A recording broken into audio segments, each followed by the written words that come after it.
Isang pambihirang gabi sa buffet. Ang laking pagkakaiba ng mga turista. Sa buong mundo, tila iisa ang imahe ng mga turista sa isang buffet restaurant. Ngunit sa Pilipinas, may isang kwentong namumukod-tangi. Si Jen, isang server sa isang sikat na hotel restaurant sa Boracay, ay nakakita na ng lahat. Ngunit may mga eksena, aniya, na hinding-hindi niya malilimutan habang buhay. Medyo nahihiya niyang inamin na noong una, mayroon siyang kaunting pagkainis sa mga bisitang Tsino. Paliwanag niya. Noong bago pa lang siya sa trabaho, madalas siyang makasalamuhan ng mga bisitang hirap sa Ingles na nagbibigay sa kanya ng matinding pressure. Lalo na po yung mga galing mainland China. Sabi niya, halos hindi sila marunong mag-Ingles. Nagulat si Jen noon dahil sa isip niya, paanong ang isang dayuhan na kayang magbayad sa isang 5-star hotel ay hindi man lang marunong ng basic English. Marami sa kanila, kahit simpleng salita ay hindi maintindihan at kapag binigyan mo ng kaunting paliwanag, tulala na sila. Sa totoo lang, laganap naman ang English education sa China. Pero pagdating sa aktual na pagsasalita, marami ang naduduwag. Sinasabing iilan lamang sa kanila ang talagang matatas mag-Ingles. Hindi ito lubos maisip ni Jen noon. Pero habang tumatagal, napansin niya na ang mga turistang Sino ay sadyang maingay at dominante. Hindi sila nahihiyang sumigaw. Kapag tinanong mo, sisigawan ka lang din nila. Nagsimula si Jen na mainis dahil sa sobrang ingay nila. Naisip niya, ganito ba talaga sila sa bansa nila? Sobrang dominante. Dahil hindi pa nakakapunta si Jen sa China at wala siyang mga kaibigang Tsino, unti-unti siyang nagkaroon ng prejudice. Ngunit isang gabi, isang pangyayari sa dinner buffet, ang tuluyang nagpabago sa pananaw niya hindi lang sa mga turistang Tsino, kundi pati na rin sa sarili niyang mga kababayan, ang mga Pilipino. Dapit hapon na. Ang mga nagbabagang uling para sa sari-saring ihaw-ihaw ay nakahanda na. Ang amoy ng bagong lutong lechon at maanghang na Bicol Express ay nangingibabaw sa hangin. Gaya ng dati, puno ng tao ang restaurant. Isang malaking grupo ng mga bisita ang sabay-sabay na pumasok para kumain. Ang bango ng chicken inasal, ang linamnam ng kare-kare at ang kakaibang lasa ng kinilaw ay talagang katakam-takam. Lahat ay sabik na sabik at tila walang may balak pumila. Sa isip ni Jen, heto na, tapos na ang kapayapaan bago ang bagyo. Dumating na ang malaking grupo. Isang Chinese tour group na naman. Handa na ang loob ni Jen. Pagdating nila, biglang nagbago ang buong kapaligiran ng restaurant. Ang buffet area ay naging isang battlefield. Mula pa lang sa pagpasok sa pinto, agaw pansin na sila. Para silang mga hari na ubod ng lakas magsalita at mayayabang. Sinabihan sila ni Jen na maghintay sandali dahil puno na ang mga mesa. Pero sinigawan lang siya. Nagbayad kami para tumuloy dito. Ang lakas ng boses nila. Hindi na kailangan ng mikropono para marinig ng lahat. Ang ibang mga customer sa ibang mesa ay biglang natahimik. Nang makaupo na sila, nagsimula na ang tunay na gulo. Sabay-sabay silang sumugod sa buffet table. Sa harap ng lechon, nagtutulakan sila at nag-aagawan ng mga hiwa. Itinataas nila ang kanilang mga plato na parang nag-aagawan ng bola sa basketball. Ang dami ng kanilang kinukuha ay hindi pang isang tao lamang. Nakakakilabot tingnan. At iyon ay simula pa lang. Marami sa kanila ang gumagawa ng bundok ng pagkain sa kanilang mga plato. Ang taas nito ay tila isang obra maestra na anumang oras ay babagsak. Ang kanilang pagmamahal sa pagkain ay nakakabahala na baka hindi kayanin ng mga plato. Ang mga taong nasa paligid ay kinakabahan para sa kanila. Siyempre, ang salitang pumila ay hindi umiiral sa kanilang mundo. Bakit ka papipila kung pwede namang sumingit? Para sa kanila, ang pagiging magalang sa harap ng pagkain ay katangahan at may mas malala pa. Ang kanilang sigawan ay nagsisilbing background music. Ang pagkuha ng pagkain gamit ang kamay ay normal na gawain at kung hindi nila maubos, iiwan na lang nila ito at tatawa habang kumukuha ng panibagong round. Ang mga mesa nila ay puno ng pagkain hindi man lang nagalaw. Walang magawa ang mga server kundi sabihing, itatapon na lang po namin lahat ito. Subukan mo silang paalalahanan na bawasan ang kanilang kinukuha at agad silang magagalit. Hindi ba't bufeto? Kahit gaano karami ang kunin namin, anong problema doon? Ang pag-iiwan ng tilang pagkain ay marahil isang paraan para ipakita na mayaman sila, ngunit para sa mga server, ito ay isang malaking pasanin. Buffet lang naman ito. Hindi patay gutom na tila katapusan na ng mundo. Kahit ganito, araw-araw pa ring nakangiting nagtatrabaho si Jen. Pero isang gabi, Umabot na siya sa kanyang hangganan. Gaya ng dati, puno ang restaurant at lahat ng staff ay abalang-abala. Dumating na naman ang pamilyar na Chinese tour group. Pagpasok pa lang nila, yumanig na ang buong lugar. Ang specialty noong gabing iyon ay ang sikat na Cebu lechon at chicken inasal. Ipinagmamalaki pa ng chef na napakasarap ng luto niya. Pero makalipas ang ilang minuto, lahat ay naging tirang pagkain. Ang kanilang mesa ay parang isang basurahan. Ang mga taong nakapila pa ay napanganga na lang, nanlalaki ang mga mata. Ang pinaka nagpadurog sa puso ni Jen ay noong nililinis na niya ang mesa. Pagkaalis ng mga bisitang Chino, ang mesa ay karimari-marim. Ang kanin ay kalat-kalat kung saan-saan. Ang sahig at upuan ay puno ng mga buto ng manok at piraso ng balat ng lechon na naninikit. Kahit anong walis niya, hindi maalis. Ang mga balat ng mangga ay nakakalat sa buong mesa. Napatungo si Jen sa isang sulok, nagbubuntong hininga. Bakit kailangan laging ganito? Mahina niyang bulong. Sa kanyang pagod, napatingin siya sa mesa at nakita ang isang tip na iniwan. Sa sandaling iyon, biglang naghalo-halo ang emosyon ni Jen. Hindi ba't ito ay isang malinaw na pagsasabing, bayad na yan para sa lahat ng kalat? Ang lahat ng gulo ay tinatabunan ng kaunting pera. Gusto nilang gamitin ang tip para burahin ang kanilang kawalan ng modo at ang gulong kanilang iniwan. Parang sa mga pelikula, pagkatapos gumawa ng masama, ihahagis lang ang pera at sasabihing, bahala na kayo dyan. At aalis na lang na parang walang nangyari. Ang lahat ng pagod at sama ng loob sa paglilinis ay tinatakpan ng isang piraso ng papel de bangko. Biglang kumirot ang puso ni Jan. Ngunit kailangan pa rin niyang piliting ngumiti, sabihing, salamat po sa pagbisita. Habang patuloy na nagpupunas ng mesa, ito ang tinatawag na professionalism. Pero kakaiba ang gabing iyon. May isang lalaking bisita na nagalit nang makita ang sign na may dagdag bayad ang mga inumin. Nagdabog siya sa mesa. Ibinagsak ang baso at sumigaw, bakit may bayad ang beer? Mamamatay kami sa uhaw kung walang libreng inumin. Sino ang mananagot? Natigilan si Jen. Nanlaki ang kanyang mga mata at hindi siya makapaniwala. Sino ang mananagot kung mamatay sa uhaw? Hindi na ito isang reklamo, kundi parang simula ng isang walang katuturang nobela para pakalmahin siya. Halos isang oras nagpaliwanag si Jen. Sa bawat paliwanag niya, para siyang sinasaksak. Sa wakas, napuno na siya. Pagod na ako. Sinasabing iyon ng unang gabi na umiyak siya sa staff room. Kahit anong ngiti ang ipakita niya, hindi man lang maramdaman ng mga bisita ang kanyang kabutihan. Siguro sa mata nila, isa lang akong tagalinis ng kanilang mga tira. Ang lungkot na iyon ay bumalot sa kanyang buong pagkatao. Kinabukasan, mas maaga pang pumasok si Jen kaysa dati. Wala pang 24 oras ang nakalipas mula sa dapat libre ang beer. Dahil baka may mamatay sa uhaw na lohika. Tahimik siyang nagdasal na sana maging mapayapa ang araw na iyon. Sana wala ng gulo. Sakto noon, isang pamilyang Asyano na may 8 miyembro ang dumating sa entrance ng restaurant. Isang matandang mag-asawa, 2 batang mag-asawa na malamang ay kanilang mga anak at ilang mga bata. Baka sa kanilang mga mukha ang saya ng isang pamilyang nagbabakasyon. Ang lolo, kahit hindi gaanong matatas sa Ingles, ay buong galang na nagtanong, excuse me, pwede na po ba kaming pumasok? Natigilan si Jen. Walang bahid ng ere na nagbayad ako kaya dapat papasukin niyo ako. Sa halip, dahil marami sila, tila nahihiya pa sila.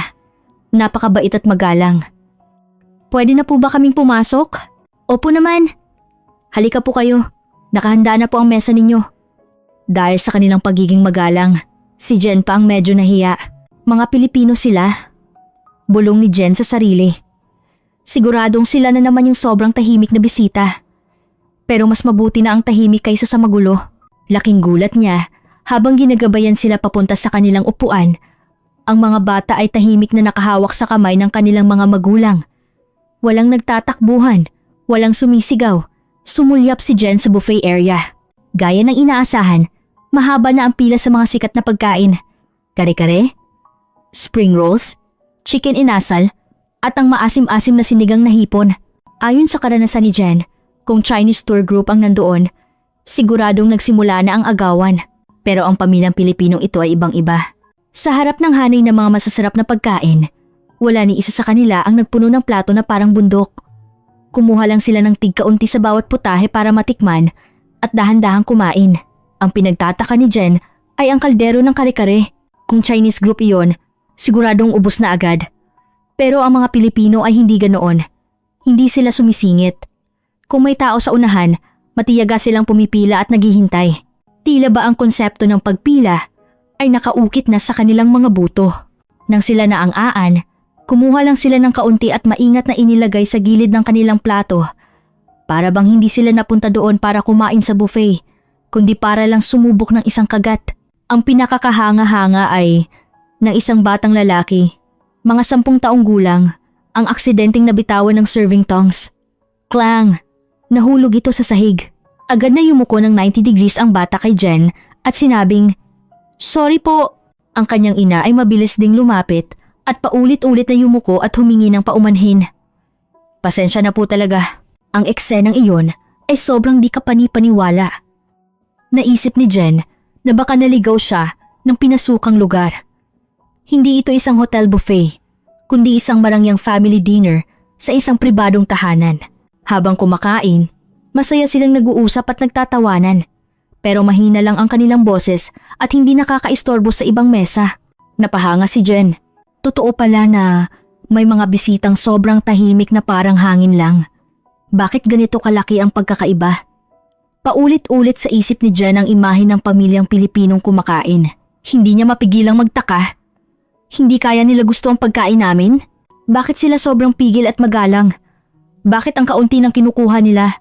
Inakala niyang hindi nila gusto ang pagkain. Kaya lakas loob siyang lumapit at nagtanong, "Sir? Ma'am? Kamusta po ang pagkain? Okay lang po ba ang lasa?" Tanong niya ng may kaba at pilit ng ngiti. Biglang umiti ang buong pamilya at nagliwanag ang kanilang mga mukha. "Napakasarap! Sobrang sarap talaga! Paborito namin ang pagkaing Pilipino." Nang marinig ito ni Jen, halos malaglag ang kanyang panga. Masarap pala?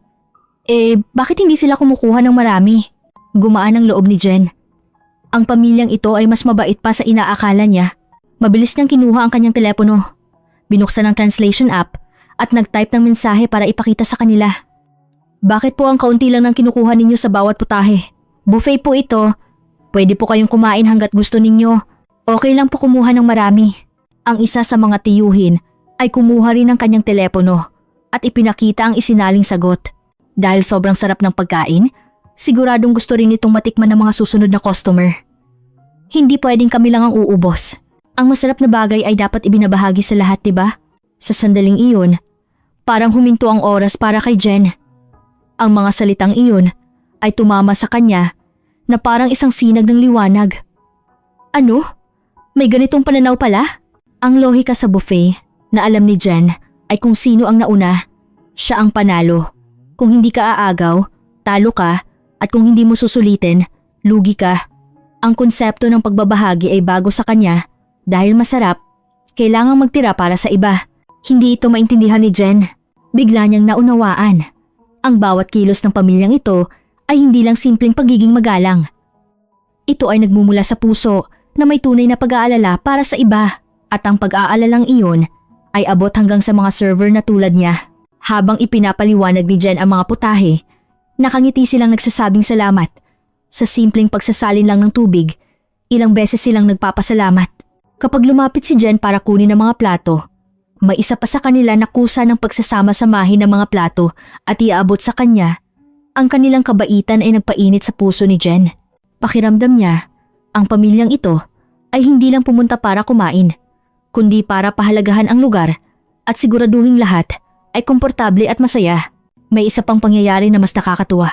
Isang maliit na batang babae ang nagsabi sa kanyang ina, "Mommy, mas masarap po kumain kapag sabay-sabay, di ba?" Nang marinig ito ni Jen, naisip niya, ang batang ito, paglaki niya, siguradong magiging isang napakamaalagang tao. At sa gayon, natapos ang isang tahimik at nakakabagbag damdaming gabi kasama ang pamilyang Pilipino. Ngunit hindi pa tapos ang kwento. Nagtanim ito ng isang buto sa puso ni Jen, isang pagnanais na mas makilala pa ang sarili niyang mga kababayan.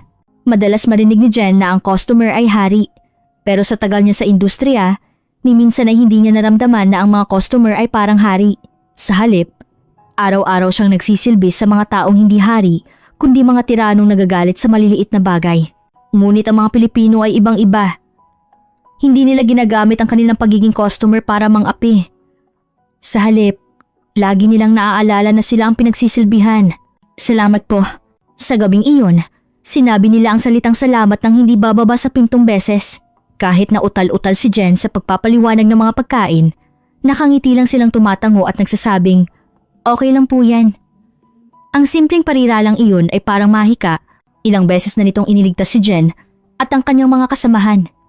Hindi ito isang formalidad dahil nagbayad sila. Ito ay may kasamang tunay na init at pagpapahalaga. Ang mas nakakagulat ay ang kanilang maliliit na kilos. Nahulog ng bata ang tinidor. Agad itong pinulot ng ina at humingi ng paumanhin. Ang mga platong pinagkainan ay sila na mismo ang nagpatong-patong sa gilid ng mesa para madaling kunin ng server. Kung may mahulog na tissue o kutsara, hindi nila ito babaliwalain. Sila mismo ang pupulot at magsasabi, Miss, pakipalitan na lang po ng bago. Kung may gustong humiram ng upuan sa kabilang mesa, kusa nilang iuurong ang sarili nilang upuan para magbigay daan. Ang buong restaurant ay napuno ng isang pakiramdam na para bang lahat ay nagtutulungan na alagaan ng isang pampublikong lugar na parang sarili nilang tahanan. Naisip ni Jen, hindi sila mga customer. Sila ay mga kasama sa pag-aalaga ng lugar na ito. Sa malaking entablado ng restaurant, minsan ang server ang bida, minsan ang pagkain. Ngunit sila ay laging nasa gilid, tahimik na nakikipagtulungan. Ito ay isang uri ng respeto na hindi nakasulat sa anumang training manual. At hindi lang sa restaurant. Ang lahat ng empleyado sa hotel ay iisa ang nararamdaman. Ang mga bisitang Pilipino ay talagang naiiba. Sila yung mga taong tunay na naglalagay ng kanilang sarili sa posisyon ng iba. Sa halip, kami pa ang kumukuha ng lakas mula sa kanila. Hindi lang si Jen ang nakapansin. Maging ang mga chef, front desk staff, at housekeeping. Lahat ay naantig sa kanilang mga kilos. Pagkatapos ng trabaho, madalas mag-usap si Jen at ang kaibigan niyang si Bea mula sa housekeeping. Isang araw, napag-usapan nila ang pamilyang Pilipinong nag-check out. Jen, hulaan mo kung anong itsura ng kwarto ng mga bisitang Pilipino? Masiglang tanong ni Bea. Bago pa man makasagot si Jen, nakangiting sinabi ni Bea. Napakalinis, sobra. Ang mga kwartong tinuluyan ng mga Pilipino ay sobrang linis na mahihiya kang pumasok para maglinis ulit. Ang mga ginamit na tuwalya at bedsheet, lahat ay nakatupi ng maayos. Ang basura, pinaghiwalay pa at maayos na nakatali sa isang sulok. Napabuntong hininga si Bea. Para bang sadyang tinatago ng kwarto ang katotohanang may tumuloy dito. Ang pinakamatindi, yung kumot. Sila pa mismo ang nagtupi ng maayos. Sa tagal ko sa trabahong to, ngayon lang ako nakakita ng bisitang nagtupi ng bedsheet para sa akin. Sigurado, ayaw nila tayong mapagod. Sumang-ayon si Jen. Sa kabilang banda, ang mga kwarto ng ilang turistang sino pagka-check out ay isang ganap na disaster zone. Ang mga unan ay nasa sahig, ang mga tuwalya ay gusot at basta nalang itinapon. Kahit may basurahan sa tabi, puno pa rin ng mga papel, plastic bottle at balat ng pagkain ng sahig. Ang mesa ay puno ng mga ginamit na cotton buds at pinagsama-samang tissue. Bago kami maglinis, kailangan muna naming mag-imbestiga na parang mga pulis. Pabirong sabi ni Bea. Siyempre, mayroon ding mga bisitang Sino na napakataas ng kalidad. Ngunit kapag tour group, ang posibilidad na maging isang disaster zone ang kwarto ay tumataas ng 10 beses.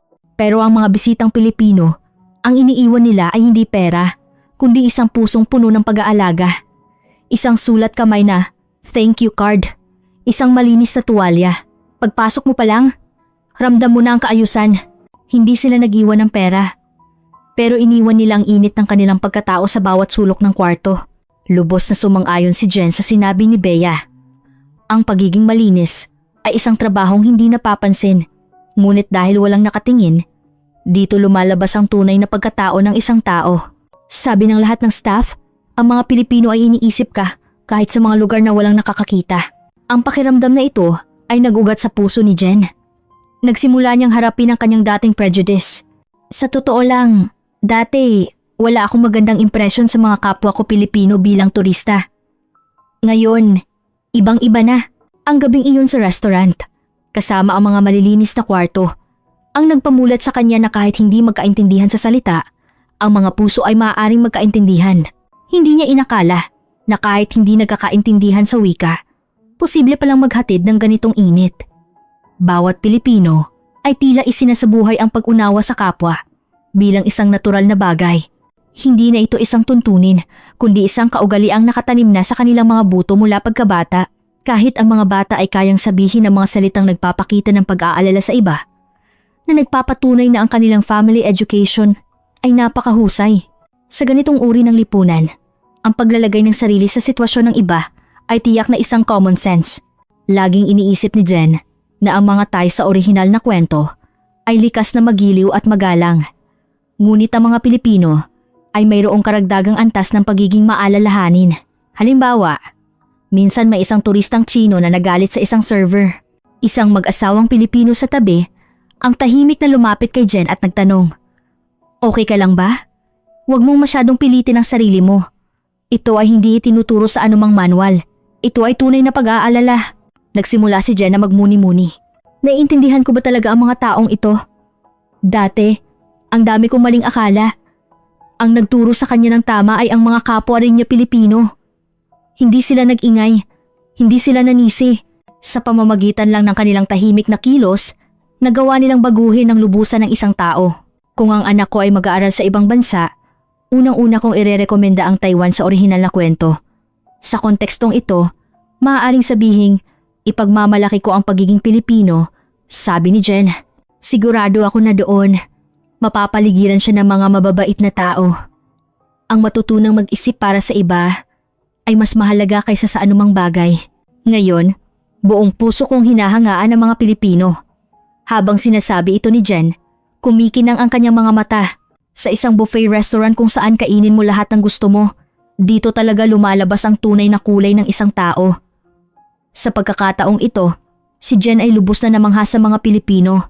Sa huli, napagtanto niya na ang paggalang sa pagkain at paggalang sa kapwa ay ang pinakamagandang tulay na nag-uugnay sa lahat, anuman ang lahi o paniniwala. Iyon ang totoong world-class hospitality. Isang bagay na hindi lang ibinibigay, kundi nararamdaman at isinasabuhay din ng mga bisitang pinaglilingkuran.